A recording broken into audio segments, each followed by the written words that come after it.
Well, it's the story that's leading so many of the social media trends lists. So the MK party has welcomed a former EFF deputy president, Floyd Shivambu, to its party. Shivambu resigned from the EFF as a leader and member of parliament. The party held an urgent press conference to make the announcement of Shivambu and Mzwanele Manyi's exit.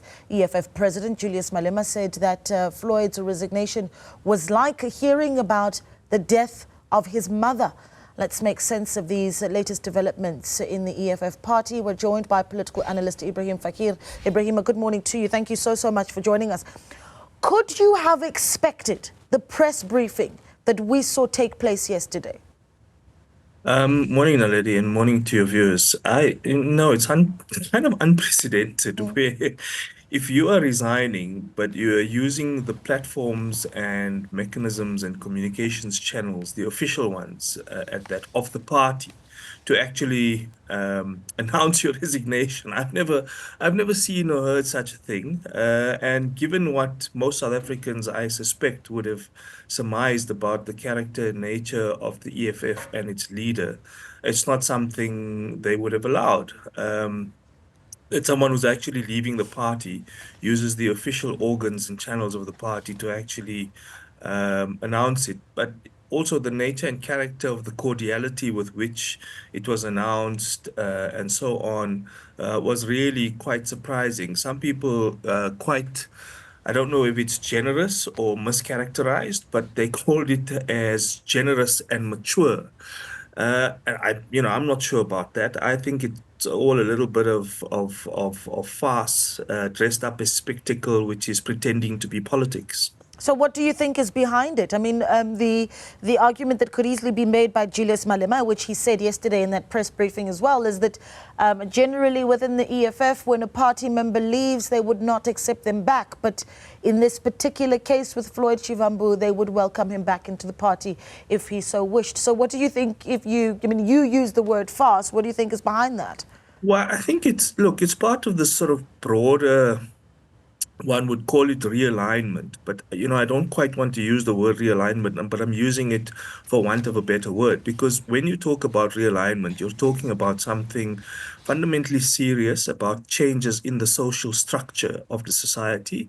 And because the social structure is changing, the nature of the society, its own structures, its own processes are changing, and therefore the organs which purport to represent specific interests in that society do so.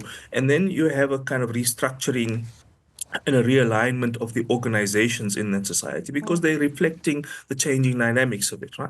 Now, in some sense, this might be reflective of that to one extent, but there's a more sinister and altogether more cynical something going on here. And that altogether more cynical thing is as follows. I think what they're trying to do is they're not trying to amalgamate the organizations, but there's obviously some kind of affinity with them. And I wouldn't be so charitable as to call it an ideological or a political affinity, because one would have to ask your question, why would someone who claims to supposedly be a Marxist, Leninist, Fanonist, Bikoist want to go and join a party which wishes to take people back to the nature of feudal relations, where people become chattels of those who are inheritors of leadership rather than those who have earned that kind of leadership. So there's nothing ideological about this. There may be points of policy proximity in the fact that they both reject the constitution, but one doesn't know whether someone like Floyd Shivambu actually embraces the constitution or rejects it, and which aspects of it does, because you get mixed messages. So what's the point I'm trying to make? The point I'm trying to make is that I think what's broadly reflective is that there's a change in the sense that their interests are starting to coincide politically, because they obviously want to consolidate that flank of those people who left the ANC, because they want to destabilize the ANC, because they want to replace them, because it's part of normal politics, parts of normal political competition in a democracy, which you would understand it. But what's the purpose of that kind of coming together? Well, the purpose of that coming together is that they need to shore up their interests. All of them, bar none, are subject of inquiries investigations and may be susceptible to prosecutions. The leader of one of the party, we know, has been assiduously avoiding their day in court, though they are asking that they want to be there. And I suspect a fair number of these themselves are also susceptible to this. So their interests start to converge on it, and they need to consolidate a kind of support block organizationally to shore themselves up. Now, here's the questions that South Africans need to start to ask. What has changed in the kind of decade between the point at which EFF members were avowedly anti-President Zuma? And don't be fooled by anyone telling you, well, this is all politics, things change, our beliefs need to change because the circumstances have changed. Well, what has changed? Yeah. What circumstances have changed, firstly? Secondly, Yeah. since you hated these people so much, you now find yourself in the same organization. And lastly, Naledi, let me just make this point very quickly.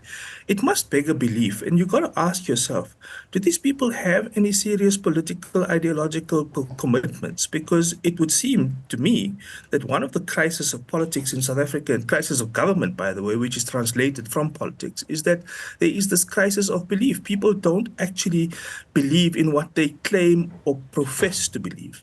Yeah, you know, it's interesting because you're almost putting forward the idea that the move by Shivambu to the MK party is actually to strengthen the relationship between the two parties, and we're running our expo on it as well, on what this move would mean for the two political parties. When some have touted the idea that, no, perhaps it is a show of cracks in the relationship between the two of them, right? That Julius Malema and Floyd Shivambu, someone going back, in fact, we played this clip a little bit earlier, from the 10th anniversary gala dinner of the EFF a year ago, wherein Malema warned Shivambu about campaigning against him and hearing about it within the EFF corridors of possible campaigning. So you think that those fractions are not an issue, particularly as we know that the party towards the end of this year is heading towards a conference where they do need to be electing their leadership, and there's questions around whether or not those fractions exist between the two of them. The point I was trying to drive at, Naledi, at the end of the last segment was precisely this, to the question you're leading. So we don't know which it is. Both are fairly plausible explanations. The fact that there may really be tensions and that there is a real split ideologically, politically, between the beliefs of those two, one erstwhile leader of the EFF and the other obviously still continues. And maybe there's simmering tensions, there may be personality related, there may be fallouts over mercurial interests, in the sense that one accuses the other of being a bigger beneficiary of in inverted commas, alleged loot that they were involved in, and so on. So who knows what it is? But the point I was trying to make and drive at is this.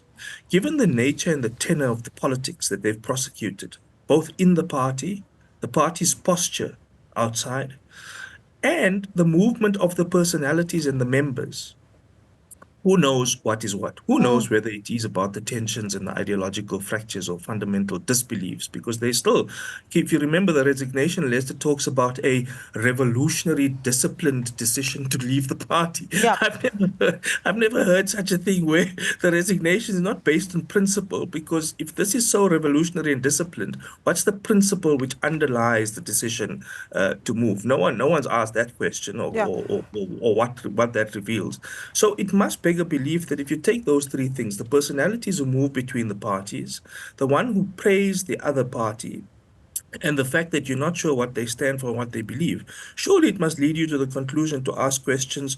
Who knows what is going on? And this is surely can't be based on the principle of politics or politics itself. It's simply about interest, and by interest, I don't mean simply, policy-seeking interests or it's office-seeking interests. And those interests are about protecting, immunizing themselves from potential risks and prosecutions, and trying to destabilize those public institutions which needs to function properly, because if they do, it really is chips for many of these guys.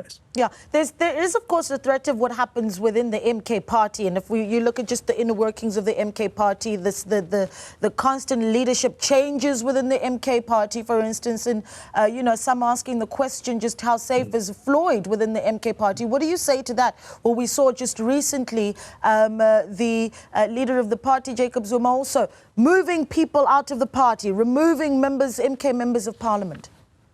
Well, partly, I think it's a sort of tactical move to continue training attention on themselves, because part of this whole broader political strategy, in my view, is to continue the kind of what I would call the politics of destabilization, distraction.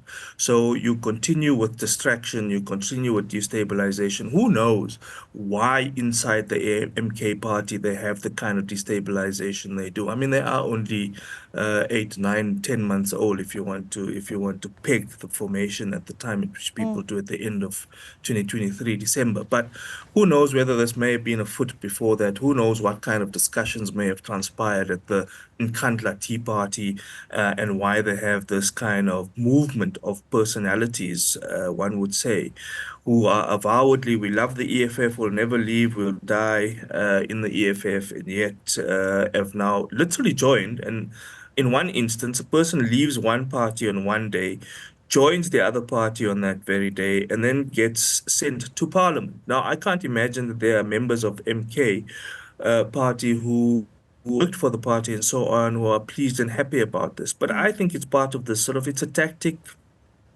and this tactic feeds into the broader strategy of destabilize, and, draw attention, distract people from it. And the broader point about the distraction is to destabilize other institutions, to kind of look continue looking at us. These are our unpredictable politics. You're never going to know what we believe, because there's always a way in which you can post hoc, after things happen, rationalize and explain it away and dress it up as if it kind of has real deep fundamental political meaning.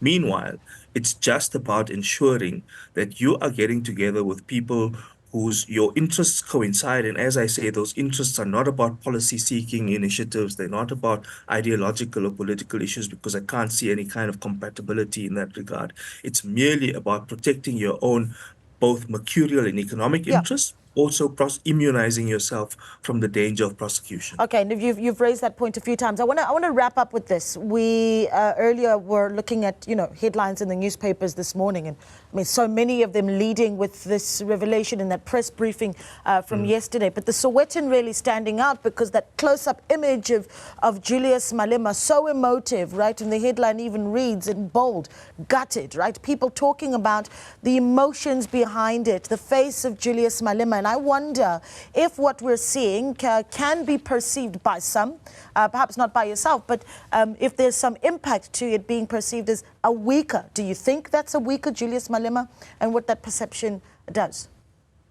I mean, sure, it might be, and it may be extremely accurate, and it may be real fundamental political differences, and I could be completely wrong about this, and it wouldn't be for the first time, which I'm happy to be wrong. That's fine.